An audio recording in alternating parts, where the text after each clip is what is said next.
वरहमतुल्लाहि वबरकातुहू। क्या हाल है मेरे बच्चों?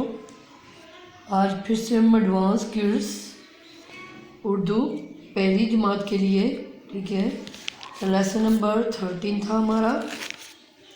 लेसन नंबर 13 सबक नंबर 13 इत्फाक में बरकत, इसकी हमने रीडिंग की थी। उसके बाद अल्फाज मानी किए थे सवाल नंबर 1, और सवाल नंबर 2 हमने किया था मंजर झैल सवालों के जवाब दें। ये हमारे 2 हो गए थे मुकम्मल। आज हमने सवाल नंबर 3 करना है, ठीक है। सवाल नंबर 3, मुनासिब लफ्ज़ के साथ खाली जगह पुर करें, ठीक है। बेटा ये आपके सामने अल्फाज दिए हुए हैं, ठीक है। हमने यहाँ से लफ्ज़ लेके इनमें से एक सिलेक्ट करना है और यहाँ पे फिल करना है। एक दफ़ा का जिक्र है, गांव में एक डैश रहता था। क्या रहता था बेटा?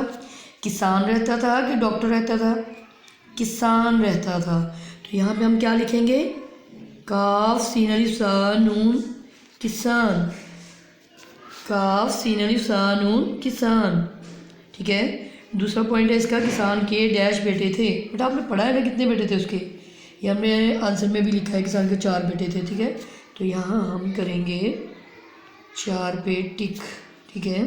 किसान के कितने बेटे थे? 4, चे अलिफ चा रे, 4। किसान के 4 बेटे थे। किसान बहुत ज़्यादा डैश रहता था। क्या रहता था? खुश या परेशान? किसान बहुत ज़्यादा डैश था। क्या था? खुश के परेशान? बेटा हमने पढ़ा है ना, किसान अपने बेटों की वजह से परेशान था, ठीक है। तो हम यहाँ पे परेशान पे टिक लगाएंगे, ठीक है। ये हमारा टिक लग गया। अब हम यहाँ पे परेशान को फिलअप करेंगे। पेरे पर, पे के नीचे कितने नुक्ते होते हैं? 3। पे के साथ रे का सिरा लगा दिया। पेरे पर आगे ये शीन अलिफ शाह, ये शीन अलिफ शाह और नून, परेशान। किसान बहुत ज़्यादा परेशान था, ठीक है। अब नेक्स्ट है हमारे पास, उसने अपने बेटों को छड़ियों का डैश लाने को कहा। क्या लाने को? घर या गट्ठा? गट्ठा। क्या लाने को बोला था? गट्ठा, ठीक है। तो अब यहाँ पे हम क्या करेंगे? इसको गट्ठे को फिलअप करेंगे, ठीक है। गाफ टे 2 चश्मी है, ठे अलिफ ठा, गट्ठा।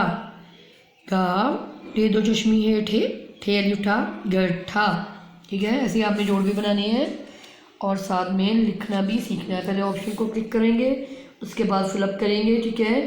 इस तरह से हमारी आज देखें खाली जगह भी फिल हो गई। अब हम इसकी एक दफ़ा फिर से रिवीजन करते हैं बेटा। सवाल नंबर 3 की हमने रिवीजन फिर से करनी है। पहला पॉइंट है, एक दफ़ा का जिक्र है, गांव में एक डैश रहता था। क्या रहता था? किसान, ठीक है। डॉक्टर नहीं है बेटा, किसान रहता था, ठीक है। और इसका दूसरा पॉइंट है, किसान के डैश बेटे थे। कितने बेटे थे? 3 या 4?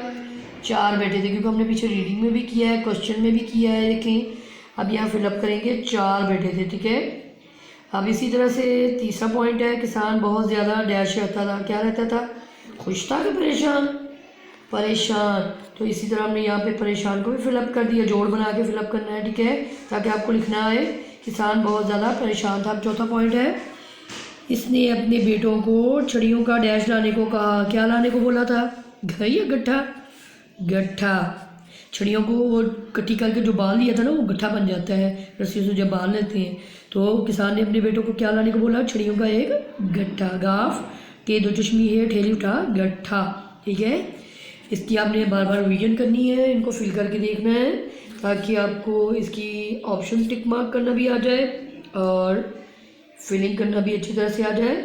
आपने इसको अच्छी सी खूबसूरत सी हेडिंग के साथ प्यारा सा करके अपनी नोटबुक में नंबरिंग के साथ लिख के लेके आना है और अच्छी तरह फिलअप करना है। मार्कर और लेड पेंसिल यूज़ करनी है और हैंड राइटिंग बिल्कुल नीट करनी है बेटा, गंदी नहीं करनी। और एक एक लफ्ज़ में आपने 1 फिंगर गैप ज़रूर देना है, ठीक है। उम्मीद करती हूँ आपको आज फिल इन द ब्लैंक्स यानी खाली जगह भी समझ में आ गई होगी। आपने ये सबक नंबर 13 का तीसरा सवाल भी आज मुकम्मल कर लिया। आपने इसकी बार बार मशक करनी है, इसको बार बार पढ़ के देखना है, दोस्तों के साथ एक दूसरे के साथ डिस्कस करना है, एक दूसरे को सुना के देखना है और अपनी अच्छी तरह से तैयारी करके आनी है। और फिर इन लफ्ज़ों को ज़बानी भी आपने फिल इन द ब्लैंक्स में लिखना सीखना है। और मम्मा को चेक कराएं, टीचर्स को चेक कराएं, दोस्तों को चेक कराएं, ताकि आपकी तैयारी अच्छी सी हो जाए। बहुत शुक्रिया बेटा, अल्लाह हाफिज़।